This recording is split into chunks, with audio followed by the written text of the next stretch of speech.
मुंह की बच्ची, दाल तेरी कच्ची, आटा तेरा गीला, तू मां बनने वाली है? और इस तरह चलती फिर रही है।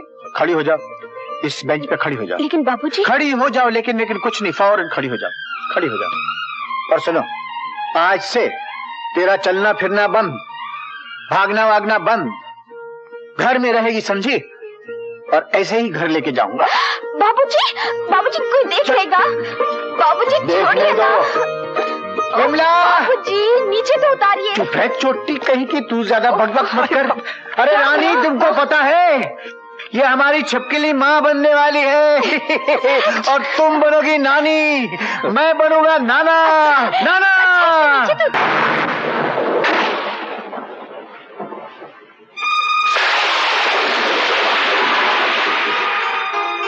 तुम यहाँ क्या कर रही हो?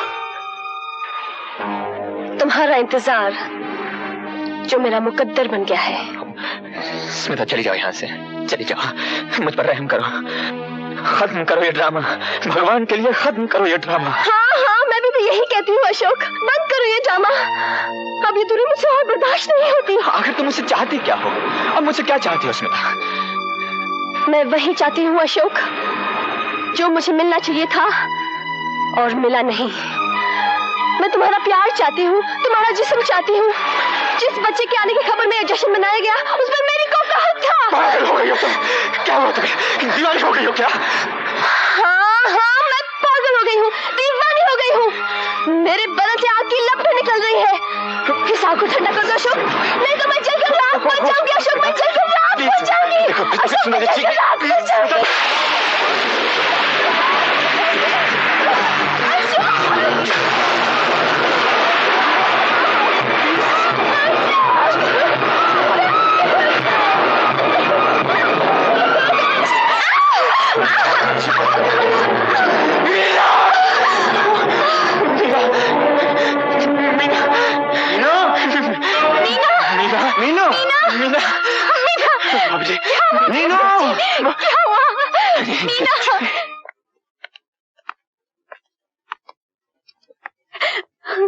साहस से काम लीजिए, साहस से, सब ठीक हो जाएगा।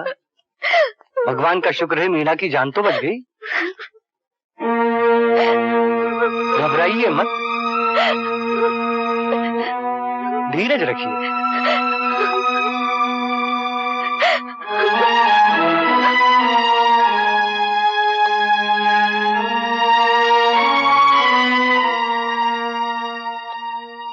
बाबूजी, मैं मीना से मिलने आया हूं बाबूजी। मीना शायद अब तुम्हारी ये शक्ल भी देखना नहीं चाहेगी। मुझे सिर्फ इतना बता दीजिए, वो कैसी है, उसकी तबीयत कैसी है बाबूजी? डॉक्टर ने रात में ऑपरेशन किया उसका, वो बच गई, लेकिन उसका बच्चा चल बसा, मर गया वो। भगवान, ये क्या किया बाबूजी? बाबूजी, मुझे मीना से मिल लेने दीजिए, मैं आपके हाथ जोड़ता हूँ, मुझे मीना से मिल लेने दीजिए। एक कदम भी आगे बढ़ाया तो टांगे तोड़ दूंगा। हत्यारे हो तुम। एक नन्ही सी जान से तुमने जिंदा रहने का अधिकार छीन लिया। बाबूजी, बाबूजी, भगवान के लिए मुझे मीना से मिलने दीजिए। चला जा यहाँ से। क्या कर रहे हैं आप? ये क्या करते हैं? डॉक्टर साहब, निकाल दीजिए इसको। ये इंसान नहीं, दरिंदा है, खूनी दरिंदा, भेड़िया।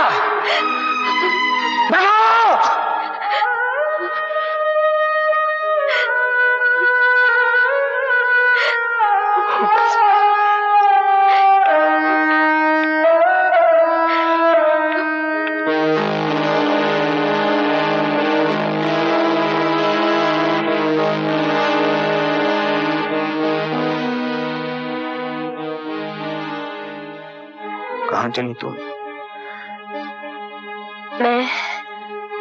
मैं जा रही हूँ यहाँ से। जाओ वापस। यहाँ मेरा दम घुटता है। घुटता है। बत्रा साहब जैसे मुहसिन की औलाद न होती तो आज तक तुम्हारी अर्थी निकल चुकी होती इस घर से। अच्छा हुआ रमेश तुम्हारा ये रूप देखने के लिए यहाँ नहीं है। जाओ, वापस चली जाओ। और सुनो,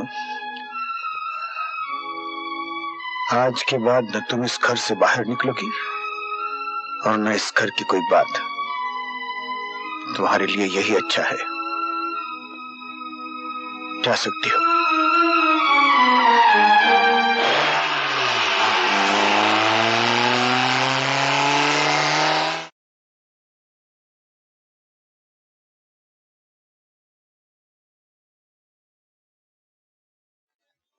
क्या हुआ बाबूजी?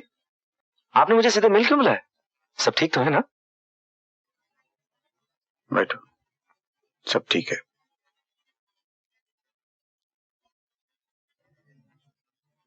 रमेश, मैं चाहता हूं कि तुम फौरन इस मिल का चार्ज ले लो।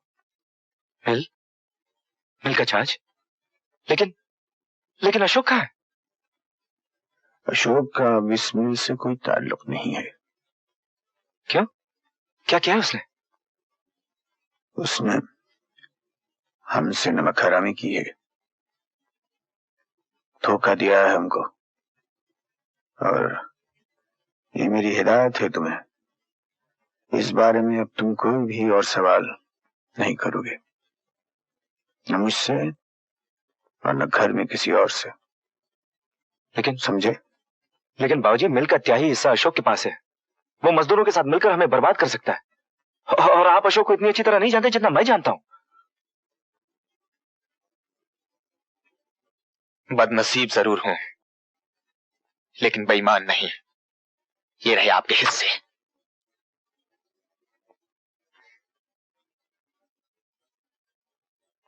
और ये रहा आपका सबसे बड़ा उधार बाबूजी। ये भी वापस कर रहा हूं। आज सारे हिसाब बराबर हो गए, अब कुछ बाकी नहीं रहा।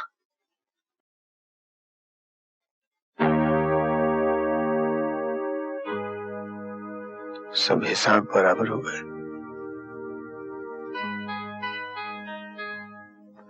नाली के कीड़े भूल गए तो किस तरह कीचड़ में रेंग रहा था, भूल गया? मैंने तुझे कीचड़ से निकाला। एक बेकार सी गुमनाम सी चीज था तू। मैंने तुझे नाम दिया, तुझे हैसियत दी मैंने, और आज तुझे दांत का सिक्का मुझे दिखाकर कहता है कि सारे हिसाब बराबर हो गए। सर से पांव तक कर्जदार है तू मेरा, गाह हुआ है मेरे एहसानों के नीचे। तेरी जिंदगी का हर सांस मैंने तुझे उधार दिया। अगर कुछ और कहना बाकी रह गया है तो वो भी कह लीजिए, अगर नहीं तो दो बातें मेरी भी सुन लीजिए। चला जाए यहाँ से अशोक। रमेश, बदतमीजी नहीं, मैं यहाँ कोई हंगामा नहीं करना चाहता, और हाथ लगाने का हक मैंने सिर्फ बाबूजी को दिया है। चल बाबूजी। रमेश, होश में आओ, मैं कहता होश में आओ रमेश।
सेठ जी नमस्कार, अपना काम बन गया। अरे वाह वाह वाह वाह। दौलत राम, कहो भी क्या कहना चाहते हो? डीएन मिल्स में मारामारी चल रही है, मजदूर भड़क उठे, ससुर ने दामाद को निकाल बाहर किया।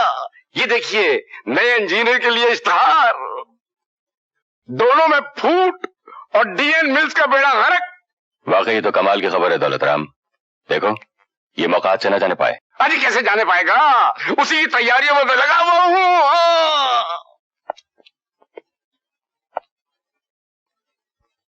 अब हिसाब बराबर करने का वक्त आ गया। तुम ही लोग बोलते रहोगे कि दिनू काका को भी बोलने का मौका दोगे।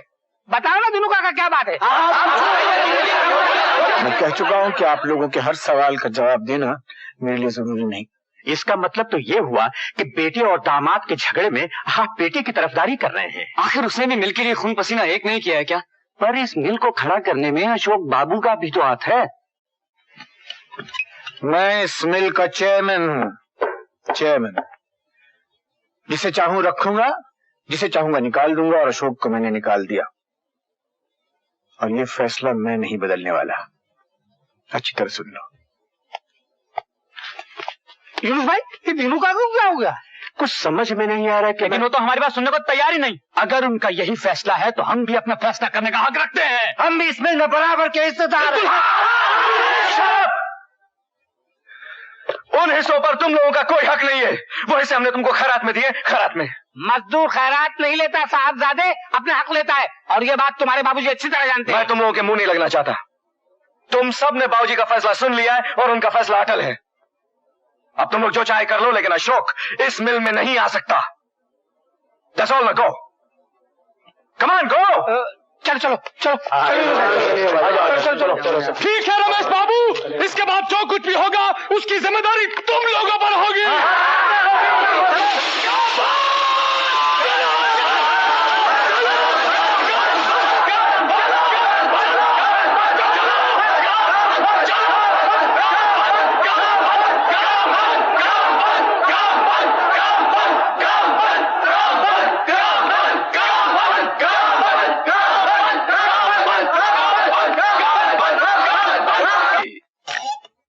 आग और तेज हो गई। दौलत राम, ये आग बुझनी नहीं चाहिए।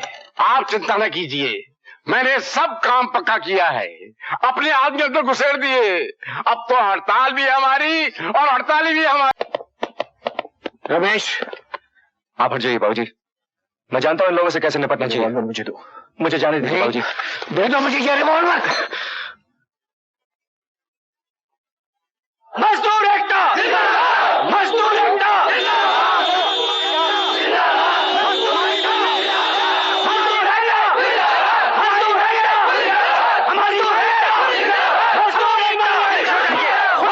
खामोश हो जाइए। चुप रहिए, मेहरबानी करके चुप रहिए। मजदूर एकता, मजदूर एकता, मजदूर एकता, मजदूर एकता, हमारी मजदूर एकता, मजदूर एकता।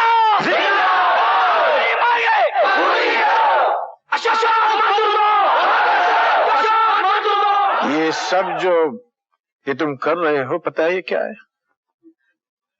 अपने ही हाथों से बनाए हुए घर को आग लगाने पर तुले हुए हो तुम सब। और मैं कहता हूं तुमसे, ये बात ठीक नहीं है, ठीक नहीं है ये बात। हम कुछ नहीं सुनना चाहते, मुद्दे की बात करो। अशोक के बारे में तुम्हारा क्या फैसला है?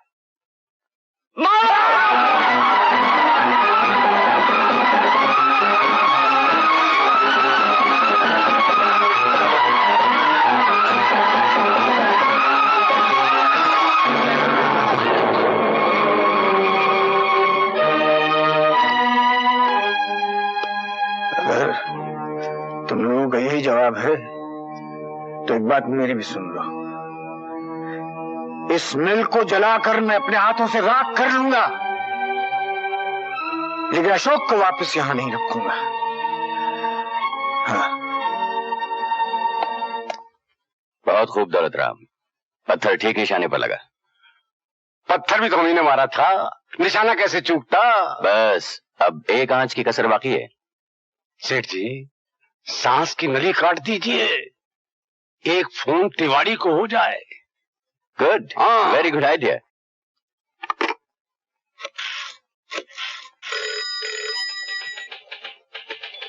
Hello, federal bank? कौन, मैनेजर बोल रहे हैं? हेलो तिवारी, मैं हीरालाल बोल रहा हूँ। भाई हमें तुम्हारी जरूरत पड़ गई है। फरमाइए। दीनानाथ को लोन नहीं मिलना चाहिए। अच्छा अच्छा, ओके। क्यों क्यों साहब? बैंक का लोन तो आपने हमारा प्रोजेक्ट, हमारा प्लान देख के मंजूर किया था ना, फिर इस वक्त ये इनकार क्यों? वहां मशीनें आई पड़ी हैं, हम लोगों को डिलीवरी लेनी है। डिलीवरी लेने से क्या फायदा दीनानाथ जी? आपकी मिल में तो हड़ताल चल रही है और चल ही रही है, जो खत्म होने का नाम ही नहीं लेती। हड़ताल से आपका क्या ताल्लुक है मैनेजर साहब? हड़ताल तो मजदूर का आखिरी हथियार है, उसका हक है। उस हक को वो सही इस्तेमाल भी कर सकता है और उसका गलत इस्तेमाल भी कर सकता है। लेकिन आपने कर्जा तो हमको देख के दिया था ना, हमारी मेहनत, हमारी ईमानदारी को देख के, हमारी मिल को देख के दिया था कि नहीं? जी हाँ, आपकी मिल को दिया था, लेकिन आजकल वो मिल बंद है। आई एम सॉरी, जो बैंक का ऑर्डर है मैंने आपको बता दिया। ये पब्लिक का पैसा है। छोड़िए बाबूजी, आप इस कमीने से क्या बात करते हैं? ये उस आस्तीन के सांप की करतूत है जिसे आपने पाल रखा था, आपने। और मैं जानता हूं इस हरामजादे ने अशोक के साथ मिलकर यह साजिश का जाल बिछाया है। मिस्टर रमेश! खामोश रिश्वती कुत्ते। रमेश, मैं तुम्हें तुम्हारी औकात बताकर ही दम लूंगा। जमादार, बुलाओ पुलिस को। अरे बुला पुलिस को, देखता हूं पुलिस क्या करती है। पुलिस के बच्चे। रमेश, नहीं, आप मुझे रमेश, छोड़ दे। बदतमीज! बाकी मैं सबको सबक सिखा दूंगा। नहीं, चलते हैं यहाँ से, चल। साहब ने आपको समझता क्या है? चल। क्या हुआ? होना क्या था? प्रोजेक्ट मंजूर करने के बाद बैंक कर्जा देने से इनकार कर रहा है। हाँ? भाई हद हो गई है।